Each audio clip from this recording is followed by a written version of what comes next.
banal do mundo. Certamente, teremos momentos de aprofundamento conceitual. O Fabiano é uma pessoa que pesquisa e estuda diariamente a doutrina. E nos presenteia com esse conhecimento, com essa reflexão da sua parte, que nos enriquece conhecimento e sabedoria. Amado Senhor, que a todos que faz presente, envolvendo a todos que se encontram no corpo presente, como também aqueles que nos seguem à distância pela internet, participando igualmente deste momento de harmonia, de equilíbrio, de paz interior.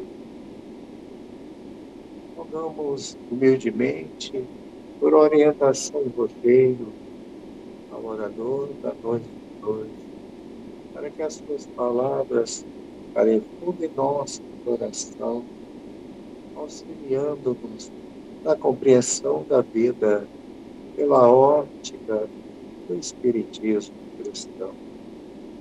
Assim seja. E a partir de agora, convidamos o Fabiano para assumir o púlpito.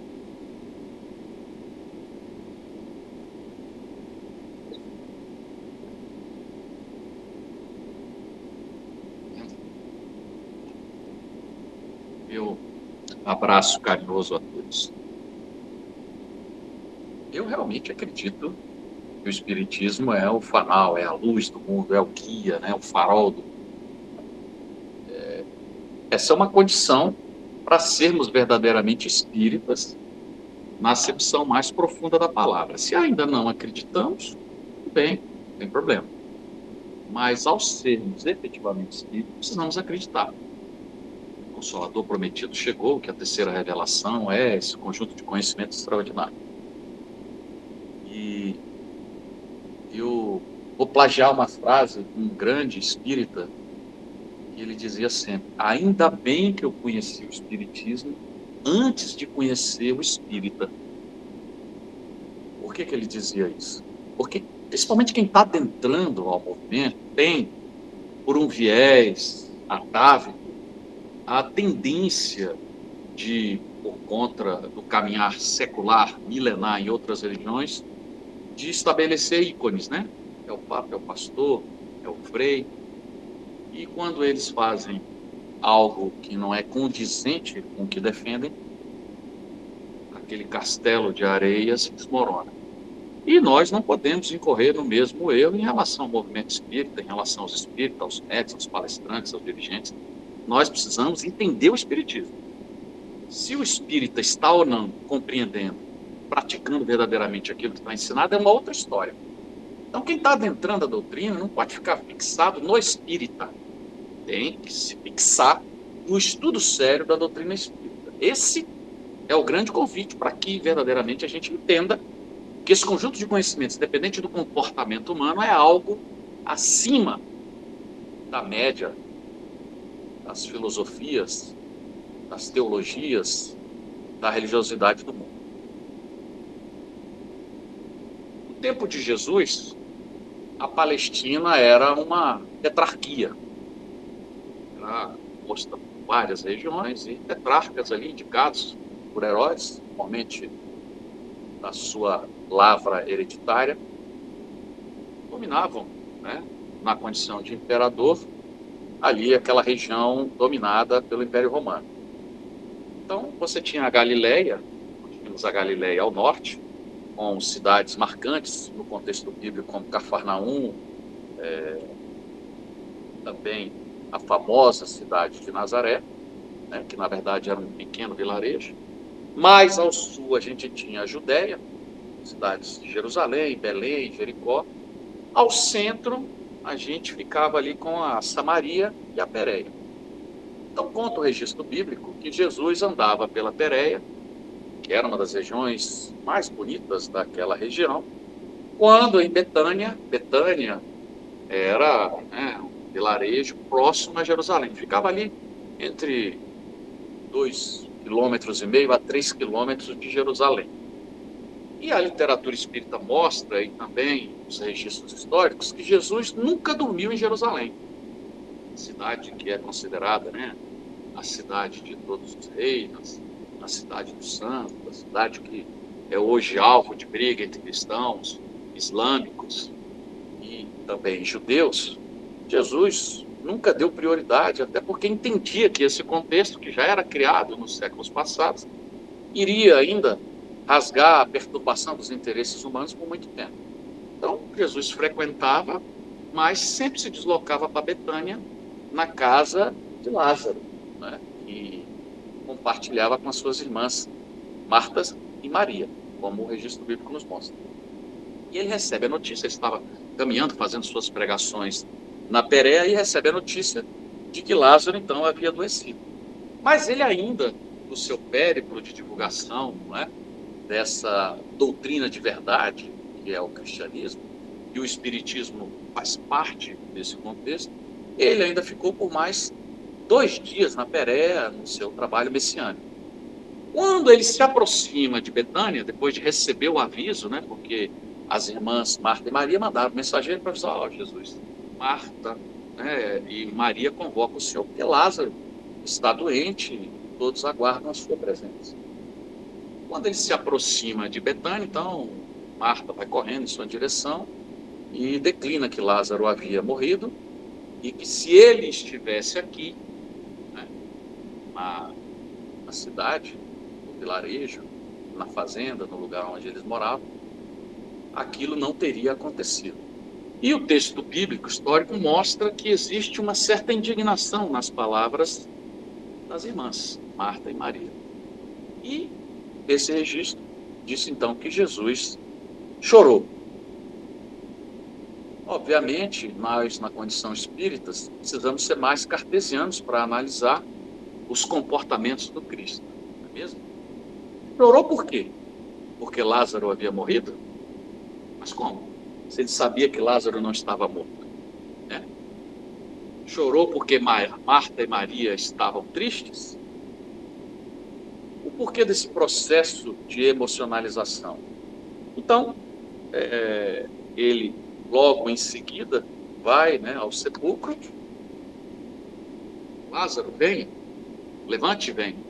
E Lázaro, que estava num processo de catalepsia, como o texto e a doutrina e vários articulistas mostram, era um estado de letargia profundo, à época não identificado, em que o batimento cardíaco, né, pulsação e os elementos, né, que caracterizam a vida são quase que amortecidos, e já existia um processo de decomposição pela ausência, né, da circulação adequada. Ele já estava assim, como o registro mostra, de 3 a 4 dias desse estado de catalepsia.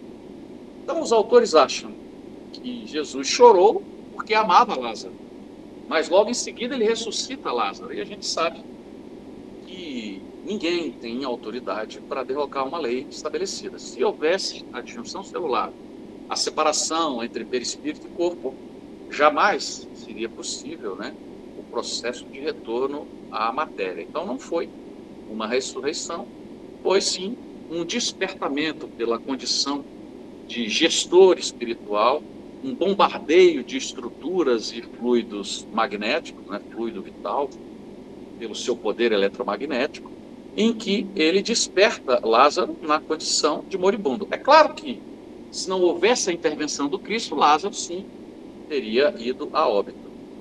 Mas o choro de Jesus precisa ser analisado de maneira inteligente. Então, os articulistas espíritas mostram que, na verdade, Jesus queria marcar posição, queria que nós entendêssemos e que o seu ensinamento pudesse rasgar os séculos, servindo de orientação para nós, que nos dizemos religiosos e que, na verdade, não atuamos de maneira religiosa. Porque Marta e Maria tinham a oportunidade de confabular com Jesus em inúmeras oportunidades. Jesus sempre estava em Jerusalém, dormia na casa dos irmãos e, de maneira produtiva, registrava, né, a oportunidade da verdadeira vida, da vida imaterial, da imortalidade. Então, Jesus não chorou porque Lázaro havia morrido. Não chorou porque gostava de Lázaro.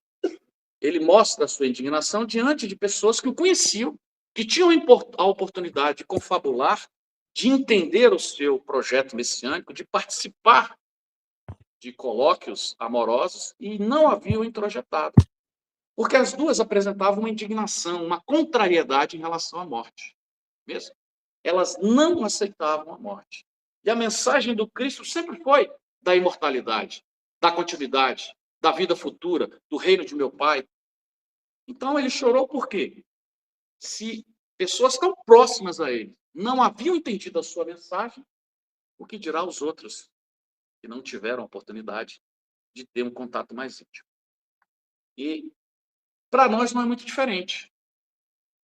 Isso ajuda a ilustrar todo esse cenário colocado anteriormente. Nós vivemos no mundo dando ênfase aos valores materiais. Nós acreditamos na reencarnação, acreditamos na lei de causa e efeito, acreditamos na imortalidade, mas basta uma pequena contrariedade, basta um ente querido desencarnar ou adoecer, e todo um processo de revolta, de perturbação se estabelece, de indignação estabelece. É claro que não para todo mundo, mas para boa parte da religiosidade humana que ainda não entendeu, passados quase 2000 anos, a mensagem do Cristo. E nós, espíritas, efetivamente não podemos incorrer nos mesmos erros, porque nós temos toda a essência de Jesus de maneira mais profusa e profunda. E a gente precisa se perguntar, então, se estamos na mesma condição das irmãs de Lázaro. Não temos Jesus materializado para nos ensinar, nos elevar, né? Criar um senso de explosão intelectual amorosa, mas temos sim a doutrina, que é essa mensagem rediviva, que nos suporta de maneira racional para uma caminhada mais segura, mais inteligente e menos revoltada. Por isso aqui, no capítulo 14 de João, Jesus disse que nós teríamos um Consolador. É o primeiro nome dado para a doutrina espírita, porque consola, porque explica. Quando a gente entende, embora a gente não precise estar feliz, porque ninguém está feliz com uma notícia de perda de dinheiro, ou de perda de saúde, ou de perda de um ente querido, mas a gente entende o contexto, absorve e pelo menos não se revolta. Não é mesmo? Então, consola a informação, o conjunto desse ideário extraordinário nos consola. Na questão 625, aí a gente precisa contextualizar a leitura emocional de um espírito puro. Jesus se utilizava dessas expressões na condição de uma personagem histórica para que a gente pudesse entender as manifestações do seu interesse. Então, ora se mostrava mais falante, ora se mostrava mais calado, chorou em duas oportunidades, marcava suas posições, às vezes era mais áspero nas suas colocações, túmulos caiados, salteadores de viúvas, hipócritas, sempre do alto da sua autoridade moral. Mas para marcar posição, para que a gente pudesse entender, conversando no nosso tom. Porque na questão 625 do Livro dos Espíritos está dito: qual o ser mais perfeito que Deus ofereceu ao homem para servir de guia, de modelo, de fanal, de norte orientador? Jesus. Por que o mais perfeito? Porque tem espíritos superiores a Jesus no contexto da cosmogonia universal. Mesmo? Mas Jesus é um espírito puro, que faz parte desse conselho angelical. E nas 626 são as duas respostas mais curtas, né? 625 e 626. Eu costumo dizer o seguinte: se Kardec tivesse deixado só essas duas questões, o trabalho dele, a reencarnação, todo o processo já seria válido. Porque são duas questões que, se a gente entende, o foco dos nossos interesses muda. Então, Jesus como referencial, e a 626, onde é que está incrustada, escrita a lei de Deus? Na consciência.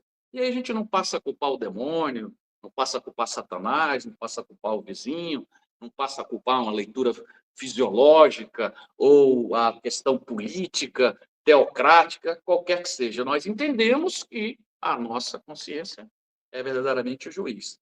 Nos dá um senso de independência, de individualidade extraordinário, entendendo verdadeiramente que o nosso processo de evolução depende único e exclusivamente de nós mesmos. E que sabemos sim verdadeiramente o que é certo e errado. A pessoa pode enganar, pode se perder, pode tergiversar, mas sabe sim o que é certo, porque está incrustada na sua consciência. Por isso que ninguém, ao errar, cometer um desatino, sai, né, em praça pública contando ou postando no Instagram. Né? As pessoas se limitam a ficar caladinha, usando as máscaras sociais e defendendo os erros como se elas não as praticassem.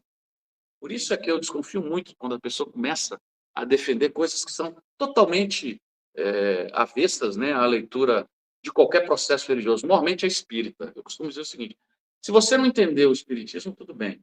Se você quer mudar o espiritismo, funde outra religião, faça como os nossos irmãos protestantes fazem. Né? Nós temos linhas protestantes, por exemplo, que acham que ter várias mulheres é interessante. Nós temos linhas protestantes que o aborto é aceito. Funda uma religião, vai inclusive ganhar dinheiro. Agora, trazer para dentro do espiritismo essa leitura absolutamente doentia não me parece razoável e serei sempre um defensor, quanto mais, da pureza doutrinária. Então, se a gente entende que Jesus é esse foco, que a consciência deve nos orientar, nós passamos a ganhar a existência. Mas para dizer o quê? No livro A Caminho da Luz, eu sempre trago essa referência porque, para mim, é a mais marcante de toda a literatura espiritista. É um livro de 38, né, da Lavra de Emmanuel, com a psicografia de Chico, que conta a história da humanidade à luz da leitura espiritista. Então, ele diz que Jesus faz parte de um conselho de espíritos angelicais que administram o sistema solar, tendo responsabilidade direta pelo planeta Terra.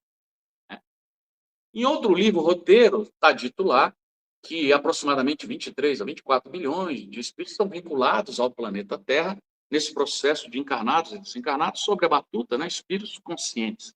Não só as subespécies no processo de avanço na escala evolutiva, mas seres pensantes, homens no sentido da espécie, homens e mulheres. 24 milhões vinculados à estrutura da psicosfera desse planeta sob a batuta do Cristo. E que Jesus já era puro, espírito puro, que já alcançou a desnecessidade do processo de reencarnação, que já não se sente infeliz, que já não manifesta a emoção de maneira perturbada, que já alcançou toda a capacidade de raciocínio intelectual possível, toda a capacidade de entender, inclusive, a existência de um ente que é imaterial e que sempre existiu, Deus. Será, né? Como diz Bezerra no jornal O País, quando ele assinava com o pseudônimo Max, entender Deus é o último processo do desenlace da perspectiva intelectual de um ser. Nós ainda estamos distantes. Então, Jesus já era por antes do sistema solar existir. O sistema solar caminha para 5 bilhões de anos. Mesmo. A Terra tem de 4,6 a 4,7, em função da datação do urânio 238.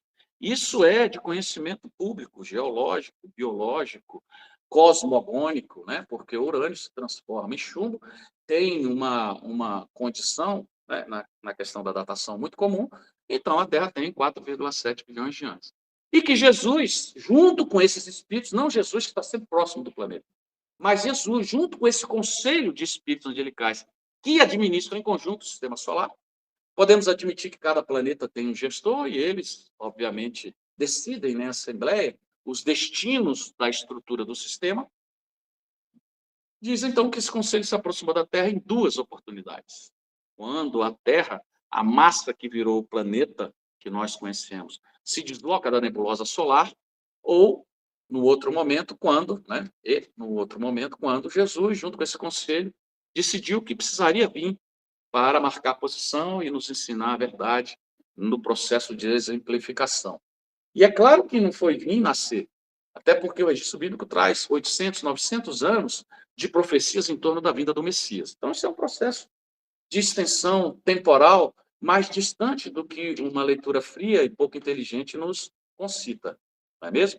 Então, em dois momentos. E que teria um terceiro momento, e, na minha modesta opinião, ainda não existiu, apesar de alguns articulistas defenderem racionalidade, que já houve. Mas não é foco das questões. Então, se Jesus é um espírito puro, se Jesus não perde nas suas emoções, se Jesus jamais se apresenta de maneira infeliz, inadequada, ele ia chorar? porque ele estava perturbado com a desencarnação, que não era uma desencarnação de Lázaro. Então, fica claro que esse processo era para nos ensinar, para marcar posição, de maneira, inclusive, inteligente, para que, nos dias de hoje, com as nossas limitações intelectuais, pudéssemos entender que ele marcava uma posição de contrariedade em relação àqueles espíritos que com ele conviveu e que não entenderam a sua mensagem. Não muito distante do que nós vemos hoje no espectro da religiosidade humana, em menor monta dentro da doutrina, mas também dentro da doutrina. Então, Emmanuel diz, Jesus foi a personificação da bondade infinita do Pai Criador, no livro Emmanuel. Leon Dery, em Cristianismo e Espiritismo, diz que Jesus é aquela figura extraordinária que ultrapassa todas as concepções da capacidade do pensamento humano. As páginas espíritas colocam como Senhor da vida, como Príncipe da bondade, como a majestade do amor, como Sol de primeira grandeza, na condição de espírito puro e celeste, o único que temos notícia. Não temos notícia de outro espírito puro. A gente sabe que existe, mas notícia corroborada na literatura séria só o Cristo. E, obviamente, esses espíritos manifestam suas emoções em arroubos de amor, de luz, num contexto de inteligência absoluta, num controle íntimo absoluto, porque se nós, espíritos limitados, rasteiros, inferiores, já conseguimos em alguns momentos nos controlar, imagina Jesus, que é puro antes do sistema solar existir. Né? Então, isso dá a dimensão temporal da madureza, da grandeza, da capacidade desse espírito, que não pode ser trazido à condição de um homem comum, muito menos de um homem, porque já migrou e passou por esse processo há bilhões de anos. Mas, no cerne das questões que nos trazem à baila do tema da noite, a gente tem João 14, né? Pega lá, nos 11 até 21, nos versículos, a gente tem uma série de referências onde Jesus marca, né? Dizendo aos seus apóstolos e discípulos, se vocês me amam, guardai os meus mandamentos, porque eu rogarei meu Pai que vos enviará um outro consolador. Então não é ele, como alguns religiosos tentam divulgar, a fim de que fique eternamente convosco, porque o Consolador que meu Pai vai enviar em meu nome vos ensinará todas as coisas, vos fará recordar aquilo que vos tenho dito. Então, é um outro Consolador, vai trazer informações mais completas e vai recordar, e só recorda aquilo que é esquecido. Por isso que a mensagem cristã ainda está perdida, né, nos interesses dos colóquios e das religiosidades humanas. E a religião espírita é, sim, uma religião, mas não é uma religião humana, é uma religião dos espíritos. Não tem a manifestação, o interesse, a cultura, o conhecimento, a objetividade da limitada condição humana. Foi trazida pelos espíritos. Então, esse viés materialista, institucionalista, político-ideológico fica de fora.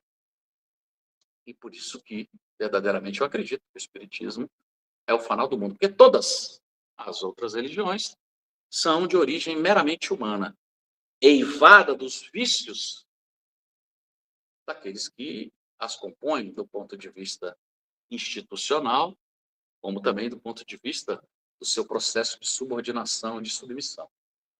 E ele continua, né? Ó, crede-me, estou no Pai e o Pai está em mim. Então ele cria uma diferença.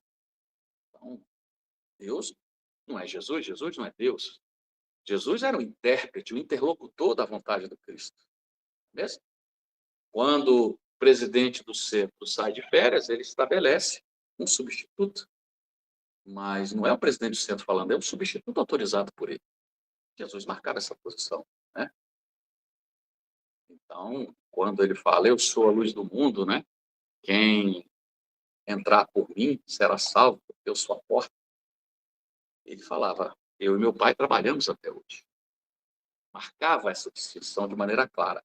E quando ele fala, eu e meu pai somos apenas um nos interesses que nós representamos, porque eu sou o filho dileto. E no 18 desse contexto, né, de 11 a 21, do capítulo 14 de João, nós temos, não vos deixarei órfão,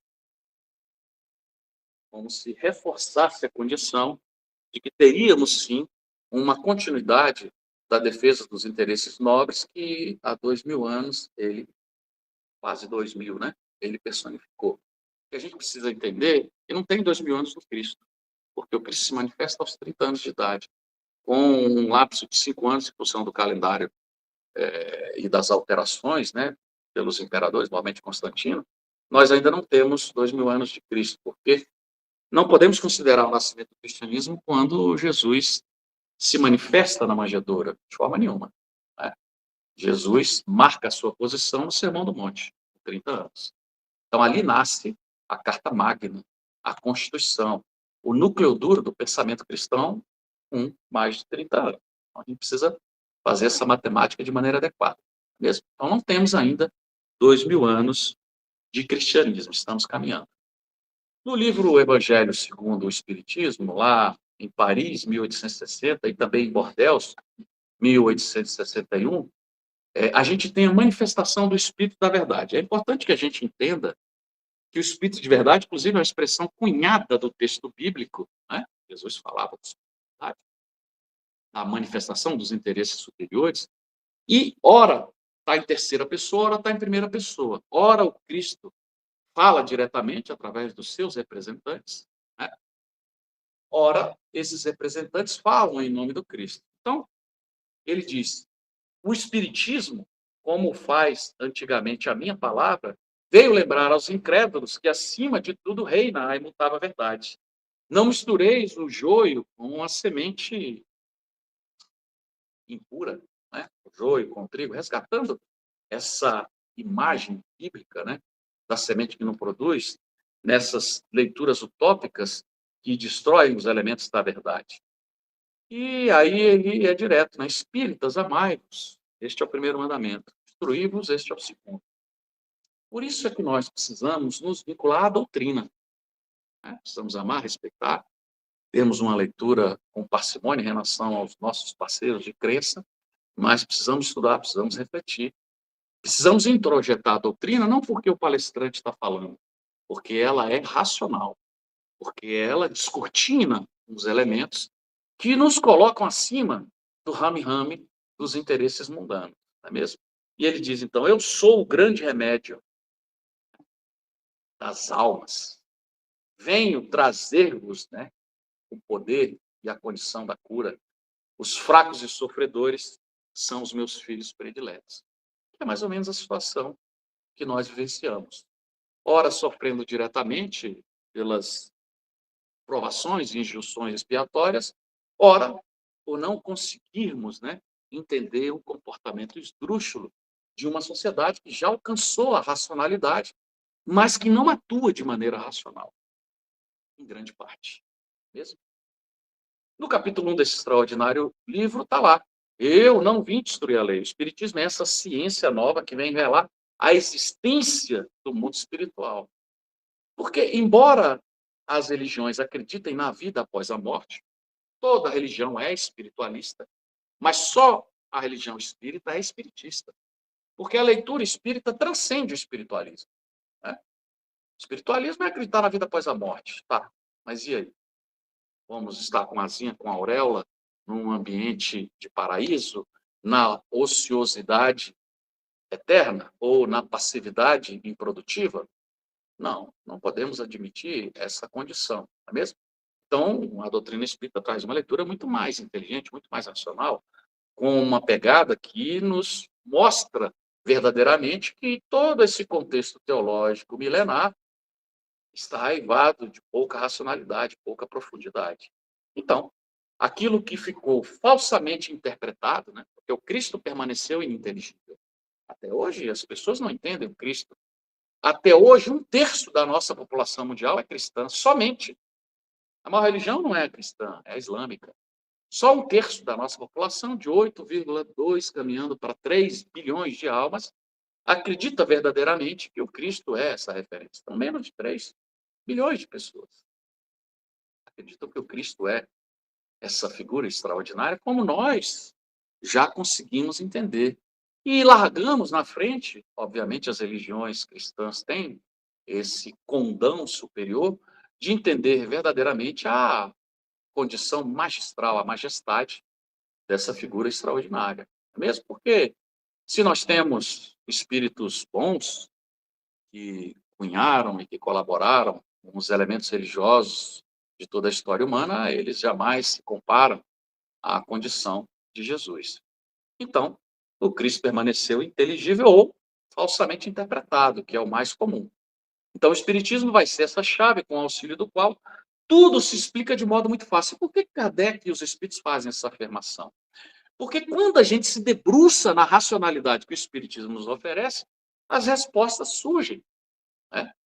Então, nós temos Moisés, a personificação do Velho Testamento, fez um trabalho extraordinário, e precisamos entender que Jesus, na condição de governador planetário, planejou todo esse périplo de evolução do pensamento religioso até os dias de hoje. Então, Moisés veio sobre a batuta do Cristo. Depois nós tivemos o próprio Jesus se materializando, né, na estrutura planetária, personificando a segunda revelação, o Novo Testamento, dando, obviamente, uma profundidade e uma exemplificação perfeita, porque espírito perfeito não pode errar. Não podemos admitir Jesus irônico, Jesus alcoolizado, Jesus revoltado, Jesus com dificuldades de relacionamento com Maria, Jesus interessado em Maria Madalena. Pelo amor de Deus, onde os religiosos humanos estão? Onde os cristólogos estão? Que defendem teses absolutamente esdrúxulas que são tiradas de uma capacidade intelectiva absolutamente irracional, porque não tem nada na história que comprove isso, muito menos no texto bíblico. É uma imaginação para destruir a personalidade do Cristo que me salta aos olhos, criando até um pouquinho de indignação. Embora compreenda o fenômeno, porque muitos deles estão a reboque dos espíritos inferiores. Não podemos nos esquecer que eles ainda dominam o contexto dos interesses humanos, porque a doutrina nos mostra que 2/3 da população ainda está voltada para os seus interesses egóicos, né? Para os seus interesses umbilicais. Estão despreocupados com cultura, com arte, com desenvolvimento religioso, com amor ao próximo, com fraternidade, com a leitura cosmogônica, com as leis naturais, as leis universais. Não, estão preocupados em ganhar dinheiro, em atender às sanhas materiais, em se locupletar, né, com os favores de terceiros e talvez lembre de alguns parentes. Esse é o contexto de 2/3 da nossa população. E é por isso que a maioria da sociedade ainda não merece o que nós já estamos alcançando na condição de espírito. E aí o chamamento. Se nós temos mérito, capacidade intelectual, oportunidade de acessar essa verdade, esse fanal do mundo, nós não estamos perdendo tempo se não nos debruçamos de forma absolutamente inteligente nessa dinâmica? Eu acho que estamos. Mesmo? Todos nós estamos, em menor ou maior monta. Mas precisamos entender esse contexto. Porque quando o Bezerra diz os espíritas estão desencarnando mal, ele não está dizendo que os espíritos estão indo para as regiões inferiores. Ele não está dizendo que os espíritos estão indo para as regiões umbralinas, não. Ele está dizendo que nesse processo de despertar, de revivência mnemônica, ou de recapitulação panorâmica, que nós somos dispostos no momento do passamento, onde todas as impressões da matéria são colocadas como se fosse uma tela de um filme em alta velocidade, e ali a gente tem repisado os bons e os maus pensamentos, os acertos e os erros comportamentais, a gente entra no mundo espiritual com a certeza de que poderíamos ter feito muito mais do que fizemos. E aí a gente entra num processo, né, de debacle da nossa consciência. Então, o desencarnar mal é isso. É despertar do outro lado com essa percepção de que poderíamos fazer mais, né? Porque eu também não acredito que pessoas de boa vontade precisem ficar décadas ou séculos ardendo no azeite quente, fogo do inferno, ou até pela eternidade, como alguns defendem. Mesmo? É um chamamento, né? A doutrina espírita é esse chamamento, mesmo? E a gente sabe que Jesus, então, permeia. E como está permeando o interesse do processo de divulgação dessas verdades, hoje catalisado, orientado, unificado, repisado, ampliado, exponencializado nessa doutrina de amor e luz. E todas as culturas receberam mensageiros com o propósito de divulgar essa verdade. Buda, né? Siddhartha Gautama, Confúcio, Krishna, Zoroastro, Sócrates, Platão, figuras extraordinárias, antes e depois do Cristo, criaram essa condição de entendermos a mensagem da verdade, né? João Batista, Elias, Jeremias, Isaías, Malaquias, precursores da ideia cristã. Se a gente adentrar ao espectro mais recente, Kardec, Leon Denis, Gabriel Delany, Camille Flammarion, Charles Richer, Aksakov, Cesare Lombroso, William Crookes, Swedenborg, Pestalozzi, espíritos extraordinários do contexto da realidade internacional que colaboraram com a manifestação da verdade, mesmo antes, inclusive, do surgimento da doutrina espírita. E esses, então, com destaque, quando ela se manifesta, né? Se a gente lembrar também da figura extraordinária de um Paul Gibier, né, de um Arthur Conan Doyle, né, Victor Hugo, espíritos extraordinários, todos nós conhecemos, já ouvimos e lemos sobre traços biográficos. Arthur Conan Doyle foi o mentor de Sherlock Holmes, né, caracterizou a crença na doutrina espírita. Biografias extraordinárias. Se a gente vem para o espectro, né, dessa espiritualidade superior, Tupiniquim, nos elementos nacionais, Bezerra, Bittencourt Sampaio, Caibá Schutel, Sheila, Maria Dolores, Ivone do Amaral, Zilda Gama, Joana, Meimei, né? Espíritos extraordinários, Alta de Souza, Casimiro, Humberto de Campos, Emanuel, André Luiz, mais recentemente, a figura memorável do Chico, do Divaldo, colaboraram com esse descortinar, né? Exercendo nas suas limitações de maneira mais plena a verdade no comportamento, na profusão, na divulgação das realidades espiritistas, mas Jesus sabia que isso não seria fácil para os homens, né?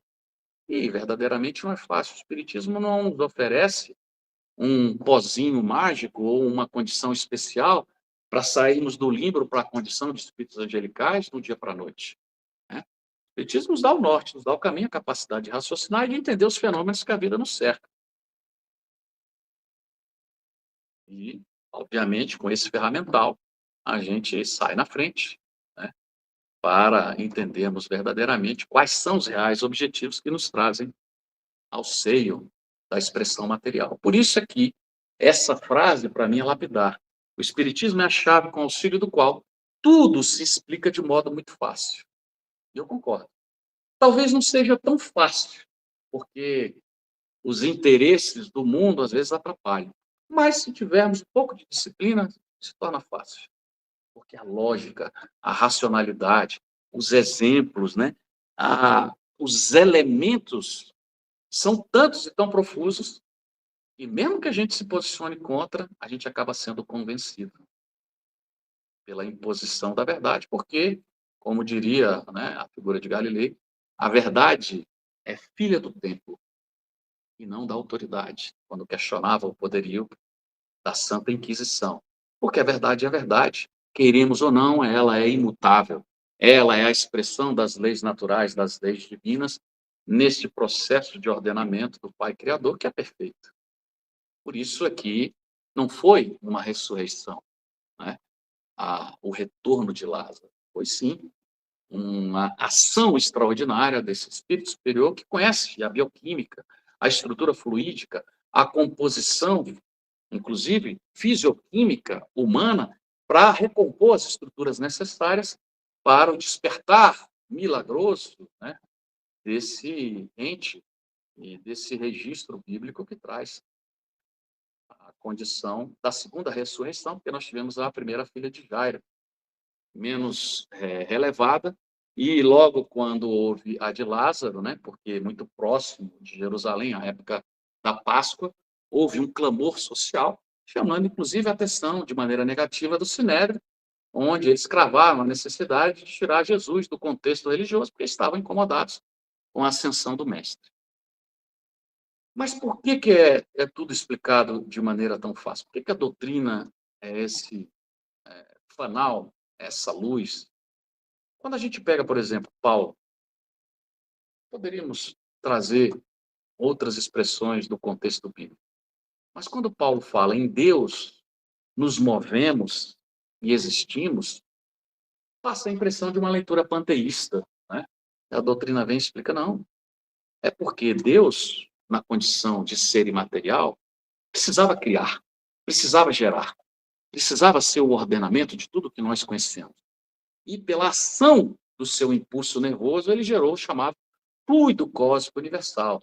Esse plasma divino, esse elemento primordial, esse agregador da matéria que permite a construção de tudo que nós conhecemos, desconhecemos, mesmo no espectro mais semimaterial. Então, é a ação da força divina, é o hálito divino, como o texto bíblico nos traz, para que esses ministros angélicos, esses arquitetos divinos, possam, obviamente, colaborar com o processo de expansão de toda a sua criação, como Jesus o faz na condição de gestor planetário, criando, né, a condição inteligente dessas habitações cósmicas, desses impérios estelares, dessas nebulosas, dos quasares, de todas essas leituras, ainda muito incipiente, nos já 400, né, 400 mil galáxias, e a própria ciência já começa a tergiversar, e a gente sabe que o nível de expansão é muito maior. Então, a frase de Paulo é explicada hoje pela leitura do fluido cósmico universal, né? A lógica da vida, quando a gente fala em lei de evolução, ela prevalece em tudo e em todo o universo. Os princípios celulares, os princípios de equilíbrio do núcleo celular, nos dizem os espíritos, estão replicados nas estruturas estelares. E hoje a ciência já começa a entender essa dinâmica, se deslocando dos elementos mais rígidos, né, da leitura da relatividade, trazendo para os elementos da lei e dos dispositivos da física quântica, nessa junção de uma compreensão cada vez mais plena do gigantismo e da complexidade do universo, que somente corrobora o que a doutrina nos oferece. Então, eu, que estou na doutrina desde que nasci, caminhando para os meus 55 anos, nunca conheci nada que surgiu no elemento da ciência que pudesse desconstruir uma tese, um conceito, um elemento trazido pela doutrina espírita. Muito pelo contrário. A gente só vê o reforço de toda essa literatura extraordinária, mostrando de fato, para nós que ainda somos descrentes, que essa doutrina é verdadeiramente o fanal do mundo, né? Quando a gente pega, já caminhando para as considerações finais, a gente pega o processo de evolução, né, dos primórdios da época quaternária, aí há 1,5 bilhão de anos, e a ciência agora, mais ali, né, meados do século passado, 40, 50, ainda não entendia, e essa disposição já é oferecida no livro Evolução em Dois Mundos, hoje, passados 50, 60 anos, eles já estão corroborando teses defendidas por André Luiz 60, 70 anos antes, falando, inclusive, datando o surgimento do homem, do Homo sapiens, trazendo de uma leitura de 250, 300 mil anos para 200 mil anos. Hoje, a ciência moderna, inclusive, pela leitura, né, dos embates históricos, do surgimento de algumas cavernas na África Setentrional, mostrando os dispositivos mais pictográficos em relação à crença na vida e na preocupação com o próximo, registrados há 40 mil anos, na última referenciada era glacial, corroborando aquilo que a doutrina nos fala. Então, a gente vê, né, essa desintegração, Emmanuel coloca isso, utilizando, né, a colaboração de André Luiz, porque todo o material de André Luiz está subordinado a Emmanuel. Então, ele disse que há 1,5 bilhão de anos a gente percebe essa desintegração de alguns elementos radioativos, que a própria ciência ainda se perde, mostrando que a massa geológica passa a ter modificações para a manifestação da vida de uma maneira mais complexa, para que a gente pudesse, então, alcançar o título de homem nesse processo de evolução dos hominídeos até a condição do Homo sapiens, 1,2 bilhão de anos. Olha que interessante, né? Os hominídeos ali, o homem de Java, para a impressão muito mais de um macacoide do que propriamente de um homem, para 200 mil anos a condição do Homo sapiens sapiens, para 40 mil anos, como nos mostra no livro Libertação, a adentrarmos de maneira mais profunda ao espectro da razão mais moralizada. Então, o homem, como nós conhecemos, só acessa a inteligência e a estrutura do pensamento de maneira mais ordenada e moralizada há apenas 40 mil anos. E a ciência não entende exatamente isso, mas diz que a composição, a estrutura do cérebro do homem de 40 mil anos sofreu uma modificação muito grande que ainda não é entendida na linha de evolução dos hominídeos. E a literatura espírita se antecipa. E mais cedo ou mais tarde a gente vai ter a corroboração, inclusive, dessas verdades. Né? Então a gente percebe o imenso trabalho da espiritualidade sobre a batuta do Cristo na constituição fisiosomática do espírito humano para a romagem moral e intelectual nessa ascensão da consciência cósmica, que é o que nos traz a baila, né, da defesa dessa linha de raciocínio, colocando o espiritismo como o fanal do mundo.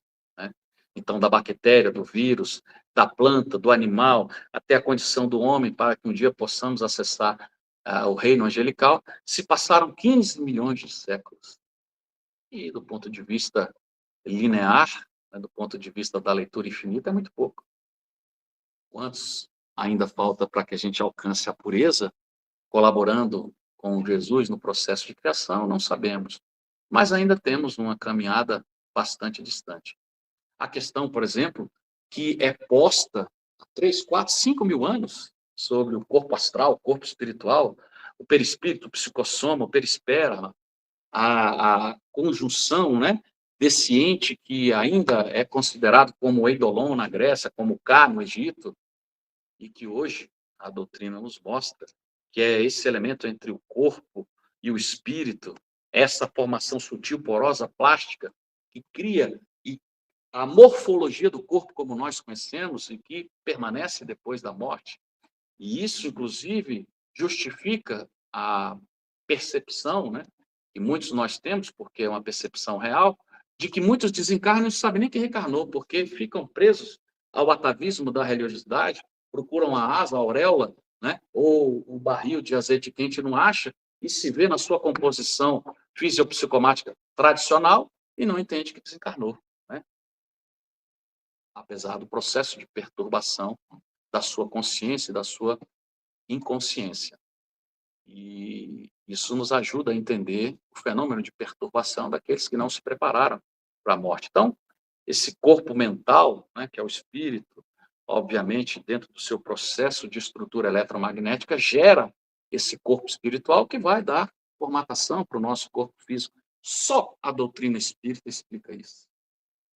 Uma tese que é defendida há 5 mil anos pelas religiões do Egito, né, pelas leituras gregas. A leitura do mente sã e corpore sano, o espiritismo diz, não, é verdade. Né? Nós temos uma unidade de força psicossomática que compõe a estrutura celular, normalmente no citoplasma, que é impulsionada diretamente pela condição mental. Então, quando vibramos de maneira equilibrada, nós damos um pulso positivo para a célula e toda a sua estrutura orgânica é equilibrada, e a célula compõe os tecidos que compõem os órgãos, que compõem o corpo humano, então tudo participa ali do elemento de formação básico da estrutura biológica humana. Então, Décimo Júnior Juvenal, ali, primeiro, segundo século da história, estava correto quando diria, olha, uma mente sã vai sim gerar um corpo são. E o Espiritismo, desde que surge em 1857, diz todas, 100% das doenças têm origem mental. Mental porque mental é quem define a ação comportamental. Pode não ser e a explicação linear nessa existência, mas precisamos entender as existências passadas. Hoje, a ciência humana já está falando em 90%, em 96% das doenças de origem psicossomáticas. Na década de 70 era 50%, na década de 90 era 70%. Então, o que a ciência está fazendo? Se aproximando ao que o Espiritismo já defende há quase 2 séculos. Então, o Espiritismo é verdadeiramente o fanal do mundo. Né? É esse conjunto de verdades que nos ajuda a raciocinar. E nos dá um roteiro absolutamente, um receituário absolutamente extraordinário. E não é fácil, mas que também não é impossível, porque senão a espiritualidade não exerceria esses elementos, né, para a nossa apreensão intelectual. lá no capítulo 17 do Sede Perfeito, no estímulo para sermos homens e mulheres de bem, do Evangelho segundo o Espiritismo, está dito: nós precisamos cumprir a lei de justiça para que a gente possa verdadeiramente exercer o amor e a caridade. Nós precisamos interrogar a nossa consciência sobre os nossos próprios atos, defendido por Sócrates 4 séculos antes de Cristo, conheça-te a ti mesmo. Né? Quando a pitonisa de Delfos diz: eis o maior entre os homens, ele: não, isso sou eu. Eu só sei que nada sei. Quanto mais descubro, mais entendo a minha insignificância, num exercício, né, pragmático de humildade. Mas um espírito extraordinário, desses que, se a gente tiver que listar 5 na mão, eu colocaria Sócrates entre um deles. Porque um espírito que defendeu a reencarnação, a imortalidade, a verdade da dinâmica do processo de ação e reação antes do Cristo. Porque depois do Cristo é mais fácil. Antes era bem complicado, né? E foi perseguido e assassinado, e teve as suas ideias destruídas, mas que rasgaram os séculos pela verdade, pela sua estrutura moral, pela grandiosidade do seu espírito. E o capítulo 17 continua: olha, nós precisamos estudar essas imperfeições. Não adianta só reconhecer as imperfeições, a gente precisa estudar e trabalhar de maneira a combatê-las de forma incessante, porque é assim que, pouco a pouco, a gente muda o nosso comportamento. Precisamos depositar a fé em Deus, na sua bondade, na sua sabedoria, reconhecer a grandeza do Cristo como o seu principal interlocutor. Nós temos que ter fé no futuro, então a proposta espírita é uma proposta de otimismo, um otimismo baseado na racionalidade, um otimismo que não se baseia no homem, porque o homem nada resolve. Quem resolve são os dispositivos, né, da lei humana, da lei universal, da lei natural, da lei divina, que submete a lei humana a um processo de crescimento, de aprendizagem, de mudança comportamental, rumo à luz, rumo à dilação, rumo à libertação da consciência. Mas a solução não está no homem, não está nas teses filosóficas, políticas, religiosas que o homem defende. A solução está nos elementos divinos trazidos, expressados, exemplificados por Jesus, corroborados dentro da doutrina, que é essa estrutura rediviva, repensada, exponencializada. Entender verdadeiramente que todos os bens são de ordem e de origem espiritual. E que esses elementos não têm apenas uma leitura temporal, porque nós não podemos ficar presos ao rame-rame de uma encarnação muito rápida. Precisamos, sim, focar os nossos interesses para a vida futura. Esse é o mote de todo o pensamento cristão. O reino de meu Pai, né? A vida espiritual, a verdadeira vida, a imortalidade. Jesus falava isso de maneira absolutamente profusa, né? Direta e indireta, nas suas frases, que nos ajudam a entender a dinâmica dessas verdades universais, entender que todas as dores, todas as decepções nesse receituário para sermos homens e mulheres de bem, são provas ou expiações e nós precisamos aceitá-las de maneira inteligente, sem a reclamação, sem a revolta. Esse é o grande trunfo, né? Porque se estamos sofrendo ou passando por decepções, elas são úteis. As dores têm um papel extraordinário. Se a dor física nos ajuda a equilibrar a estrutura biológica, fisiopsicossomática, né? Coloca a mão no fogo, rapidamente tira. Se não tirar, derrete os dedos. Então, a dor nos ajuda a mudar o comportamento e a ficarmos atentos ao equilíbrio corporal. Se temos uma dor de estômago, de fígado, de cabeça, rapidamente a gente procura os elementos, as terapias necessárias para um equilíbrio orgânico. Então, a dor moral, espiritual, tem exatamente o mesmo condão, ou não. Ou a dor só serve para uma coisa. Não serve para o avanço, para a compreensão de que os nossos comportamentos estão inadequados. Tudo bem, pode ser que a solução não apareça de uma hora para outra, mas se nós insistirmos, ela se apresenta e essas dores serão mitigadas dentro de um processo de compreensão mais plena. Porque quando nos revoltamos, a intensidade da dor se multiplica, nos diz os dispositivos espirituais. Precisamos fazer o bem sem esperar pagamento, numa disposição automática. É difícil, mas é o que precisamos procurar, né? Tomar a caridade como guia.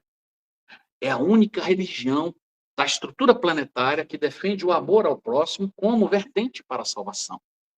Todas as outras, mais de 6.000 catalogadas, e desafio a quem me apresenta algo diferente. Todas as religiões dizem, não é pelo conhecimento, ou pelo caminho que a minha religião define, é que a salvação se dá. Mesmo islâmica, judia, brahmanista, sintoísta, hinduísta, católica, protestante, todas falam, não, você seguir os meus preceitos, você será salvo. A doutrina diz, não, não. Os meus preceitos não são os meus preceitos. Esses preceitos são preceitos universais. É o amor, é o exercício do bem, é a conexão com o bom e com o belo. Isso vai garantir a sua salvação. O que é a salvação? É a compreensão dessas verdades e a submissão inteligente a esses processos. E, obviamente, respeitar os direitos dos outros. O filósofo americano já falecido, educador famoso, chamado John Dewey, ele faz uma distinção entre ter religião e ser religioso. Eu acho essa imagem extraordinária, né?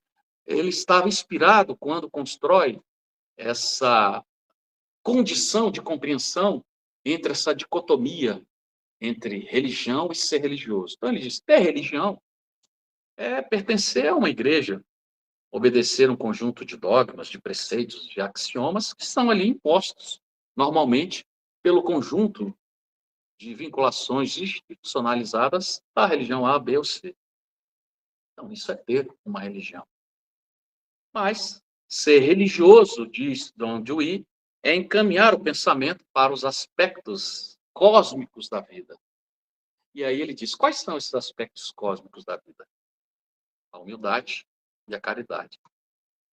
Embora não seja espírita, ele assina como se fosse, né, subordinado à literatura espírita. Então, a parábola do bom samaritano, que Jesus nos revela, coloca exatamente o samaritano, que era considerado um herege, como aquele que realmente teve um comportamento adequado, independente de todos os conhecedores da lei que tinham religião, mas que não foram religiosos. E aí eu digo para vocês, meus irmãos, nós temos uma religião, né? E nós temos condição efetiva de sermos religiosos. Eu diria que quem tem o espiritismo tem tudo. Obrigado.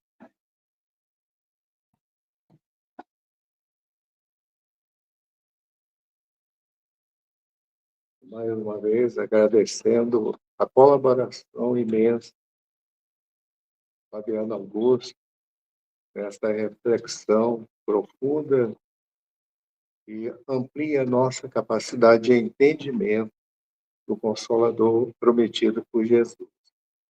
Antes da prece de encerramento, eu vou passar a ele a palavra, paz.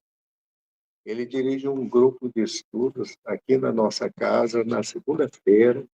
Iniciou o estudo da obra Voltei, psicografia de Chico Xavier, do Espírito Irmão Jacó. Então, aqueles que desejarem, está bem no início do estudo deste livro tão importante, que nos dá o conhecimento da vida após morte, dita por Frederick Fichtner, né? Já foi já foi vice-presidente da Federação Espírita. Então, é algo impressionante. E quem desejar, nos procure se não tem, se não está catalogado, se não está registrado, para poder participar desses estudos. E dessa forma, pedimos ao Fabiano que faça a prece em nome de todos nós. Possamos, mais uma vez, elevar os nossos pensamentos a Jesus, esse ente extraordinário que estamos aprendendo a venerar, amar e compreender.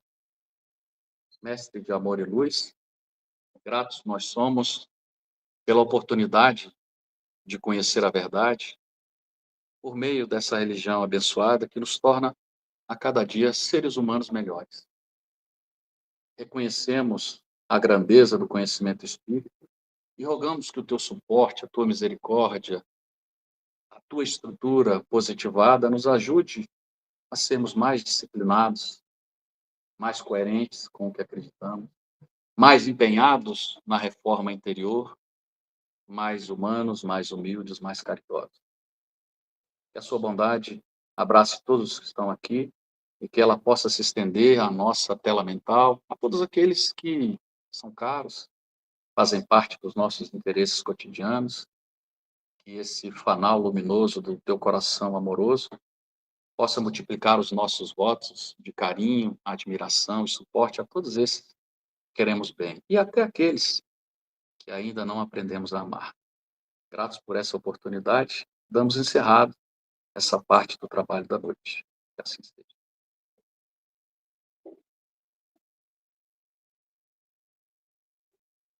Pedimos a permissão para encerrarmos a transmissão à distância, esperando contar com todos vocês numa nova oportunidade. Boa noite.